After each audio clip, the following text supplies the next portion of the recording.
Whether your little learners are struggling or if something just isn't going to plan, sometimes it just sucks. Guys, my name is Shanna, and this is Making Everyday Magic. If you are new here, we are a homeschooling family of 4 who is in our 7th year of homeschooling. So I do have a little bit of experience under my belt here.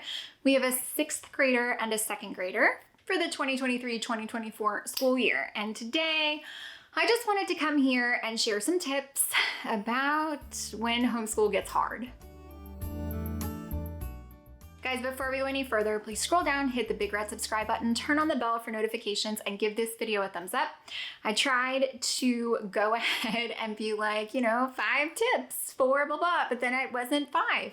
And then I realized I'm just probably gonna go a bit off script. So this is however many tips it winds up being for how to kind of conquer the hardships in homeschool. Just little things that you can do to kind of move past it, to restart, to refresh, to move on. So I like to share this topic of video every fall-ish or so, because if you have homeschooled before, you know that life just gets kind of a little harder in the fall. And there's also a time in the spring. It's like usually around February when it's like, there's no break that's close enough on either end of where you are. And it just feels like, literally the only way you get through is to persevere. Like they're the dark days. Like it's hard to get through, to conquer. And well, we are coming up on those and I'm really sorry. But yeah, it's not the chunk because like Thanksgiving to Christmas, it's like such a shorter bit. And so there's something to look forward to and really exciting. And it's a little hard, it's not the same. Also, I feel like after spring break, but like, right in here is where it starts getting weird. So I want to come here and I want to give you a little bit of motivation to help you make it. Because, well, if it isn't hard yet, y'all, it's going to come for you. It is, because it comes for us all. Okay? Sorry if you see my hair whipping back and forth. It's because I've got my list that I want to talk about over there on my computer. So I'm going to be like chatting, reference list, chatting, reference list. So I'll try to cut that out as much as I possibly can, but just in case you're like, what are you doing? That's what I'm doing. Okay, thanks. All right.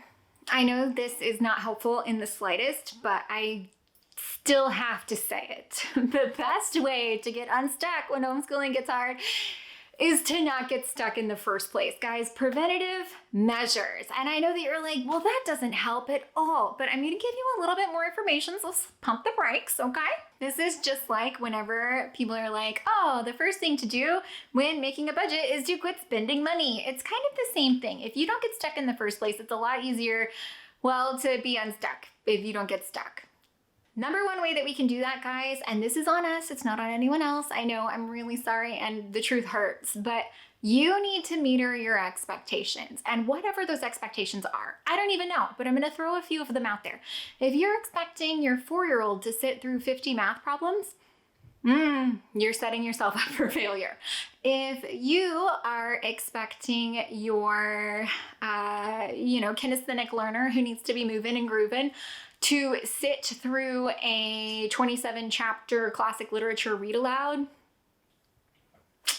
yeah, they're not the problem, guys. That was your expectation because, well, you quite honestly didn't provide anything that anybody could manage in the first place. So really, that's a little bit on you. The number one thing you need to do is meter your expectations. You need to meter your expectations. You need to be reasonable. Absolutely be reasonable with what you're expecting. Again, don't try to recreate school at home. That's not going to work. But you also need to build in a little bit of a buffer. That's something that I have found has been incredibly helpful for me, is that I know that we have 32 weeks of schoolwork in our year. However, I'm planning for about 36. And that is because, well, there's weeks like this one where school just kind of took a back seat. And so it's okay. It's already built into the schedule and I don't have to stress about it. I don't have to feel bad about it. I can just go on and know that this has already been accounted for because I have metered my expectations. I have been reasonable and I have built in buffer. Guys, and I know that as a parent, this is one of those things that a lot of people struggle with. Something that you can do to absolutely help yourself out on the front end and not even get stuck in the first place is to be consistent. I know. Turns out everyone actually likes it and thrives and does better with that. When your kids know that every day school starts at 9, they're ready around 9 to go ahead and start school.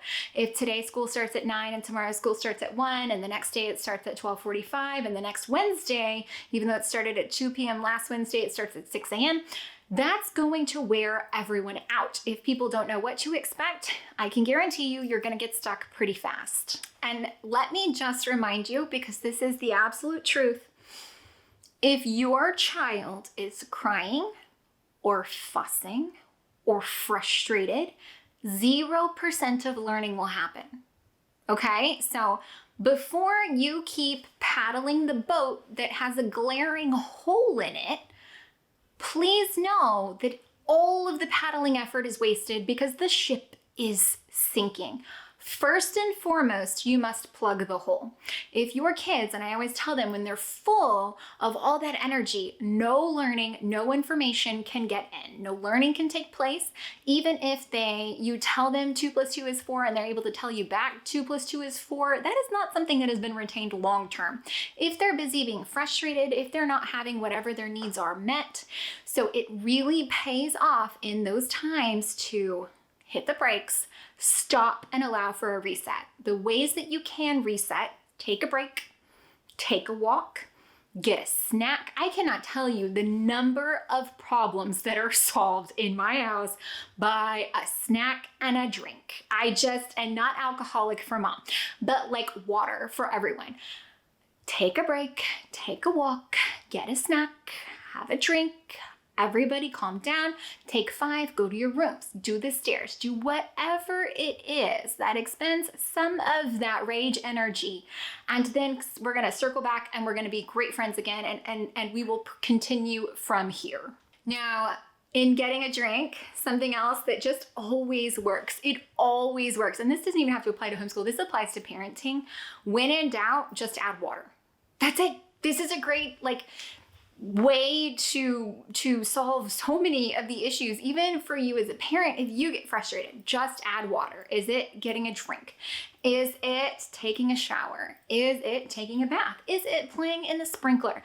Is it getting an ice water? It can be so many things. Just add water. And my all-time favorite tip came from one of my besties who is this year she's teaching second. She knows who she is. But the best tip ever, it solves all the world's problems when kids are broken. Wet paper towel. It's like a Band-Aid, but it's wet. So you've added water. You get it. Oh man, you hurt your hand. Your hand is so sore from writing so much. I'm gonna get you a wet paper towel. And then you give them a wet paper towel. Mana! The clouds part, the heavens open, and rainbows shine down on you because the wet paper towel is magic. So you feel free to use that. Give the shout out to the bestie, and for real, it is magic. Every single time. Wet paper towel. Wet paper towel. I don't know why. Magic. Something else that can be really, really helpful to get unstuck, because let's not kid, sometimes when you get stuck, it's 5 minutes, and sometimes when you get stuck, we are on day 3, it is not getting better, it is looking worse. Do you know what I like to do in those situations? Pack a backpack and change locations. Now, whether that's going from the table to the couch to the trampoline outside to the coffee shop down the street, I don't care what it is, if you can change your scenery, your life changes. We've gone to the Arboretum and put out a picnic blanket and had a wonderful day of school there. Even just doing it in the car when you're on your way to something else fun. Change locations. It can help so much. And I'm not saying that you need to spend a lot of money. Like I said, we've done just trampoline school because that works. Do school in your pajamas in mom and dad's bed. Do whatever it takes to change locations and really hit that firm reset. It'll be a fun learning experience, but also everybody's gonna have a great time. Because let's not kid, you can't not enjoy yourself if you're getting to do productive stuff in pajamas. It's science. This is science. Now, like I said, some struggles really can go on much longer than they should. And do you know what I do then? I don't let the kids decide. But if I know that it has come to the point where you need to quit, we just take the day. Do you know what we do? Literally anything else. Games, which can still be learning. Educational videos, which can still be learning. Watch documentaries, still learning. Go to the zoo, still learning. Go outside and play, still learning. Still valuable, still important. Take the day. Sometimes that is what you need to do. I'm not willing to sacrifice the kid. I'm not willing to sacrifice the school year. I'm willing to sacrifice the day. take the day. Guys, Incentivize. What? Guess what? We have 5 more math problems. If you can get through these 5 more math problems, you can have ice cream. You can have a popsicle. You can go outside and play for 5 minutes. Incentivize. Do you know why? Because it works for everyone every time. Come on. People like to get rewards. People like to make things a game. Incentivize your struggle. Recognize it. Know when it's coming and be like, you know what? Guess what? You can do this. I'm willing to then let you go get your favorite baby doll and bring that down and do school with you. If you get these 5 problems right, you work really hard, you get these 5 problems right, ice cream for dinner. Little things like that can make such a big difference. If you're keeping it fun, if you're keeping it fresh, if you're keeping it light, incentivize. And you and your people, the little people who rule your home and can make your life miserable, will all have a great day. We will turn it around and we will get unstuck. My all-time favorite tip when things have gone to shiz is to move the finish line. Now, my children never think that this is their idea because it's not, but there are some days when it's just not in me. For the love of Christ, it is not in me to power through, to make it happen, to have the battle. I will move the goalpost to within range of reasonable, okay? So let's say we do math, language arts, spelling, science every single day. If we get through math and I can tell that it is just gonna be one of those days where I would rather stick a sharpened pencil in my eye, then guess what? Great news! Today we only had to do math. Let's go do something fun. I move the goalpost. If I can tell that the ship is sinking, that it's going down really, really fast, I move the finish line. Why? Because it is more important to me that we finish our day feeling successful than that we fight it out, we struggle it out, we battle it out, we have the power struggle that results in us not being everybody's favorite people to each other. At the end of the day, there's no need to suffer that. There's absolutely no need. So by moving the finish line and allowing everyone to end on a successful note, we're ready for the next day. It allows us to reset. Whereas if we don't do that and we're miserable, guys, homeschool's a little different, okay? So if your kid goes to school and gets into a little power struggle with their teacher over doing or not doing something, they get to go home and have a break. You don't, because you live with those students. So keep in mind that you all still have to like each other when school time is over. So if you need to move the goalpost, do it. Nobody cares. You're not winning any prizes for sticking it out and trudging into the end zone carrying 57 other linebackers. No one's winning here. Sorry guys, the battery died. I'm really hoping that I didn't miss any bit of that, okay? Like no one needs to work this hard. It's okay. In that note, you need to know when to quit.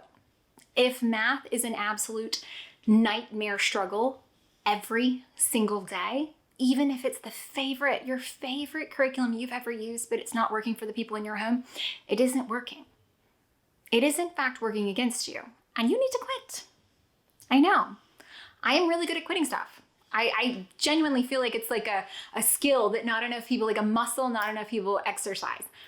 If it's not working, quit. If it's always a struggle, quit. If it's always making your homeschool hard, find something else. Maybe it's the way you're using it. I've adapted a lot of them. Okay, look, true confession, almost everything we use, I do not use as prescribed because it would not work for us as well in that manner. It works better for us the way we use it. You know why? Because we're using it.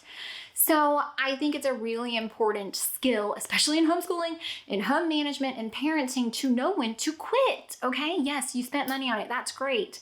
But if it sucks and is terrible, walk away, pivot, do something else. This has been the case with our Discover Science. We started using it as intended. I didn't love it. I absolutely did not love it. And so now we're using it slightly differently. I still don't love it, but it's not miserable. So I'm still on the fence of if we're going to keep going. But I have quit doing it the initial way because it just did not work. No one liked it. No one was happy. It just wasn't for us. And so that is okay. It's very important. in this homeschooling journey to know how to get unstuck, to know what to do so that you can continue on, because education is important. And let's not kid, your kids need to be educated by the time you've finished home educating them. Like, that's kind of the goal. If you didn't know, I'm sorry, I know that's shocking.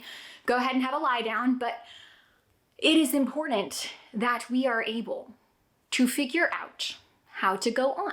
And these are the ways that I can continue on, that we can go on. So don't allow your circumstances, your kids, your home, your spouse, what you're using, don't allow those things to work against you.